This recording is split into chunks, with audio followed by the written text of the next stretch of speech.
তোমরা কোন মক্তবে পড়ো? মক্তবে পড়ে তোমরা কি কি শিখেছো? সবকিছু শিখেছি। বাবা মার সাথে কেমন ব্যবহার করতে হয়, কেমন ভাবে চলতে হয়, তারপরে নামাজ, দিন সব শিখেছি। নামাজ কাকে বলে বলো? দিন আল্লাহ তাআলার একটি বিশেষ পদ্ধতিতে আল্লাহ তাআলার সামনে নিজের প্রতি প্রকাশ করাকে নামাজ বলে।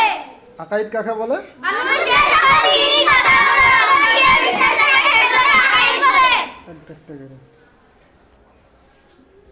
ইসলামিক জ্ঞান কাকে বলে? দিন ইসলামের কথাকে জানাকে ইসলামিক জ্ঞান বলে।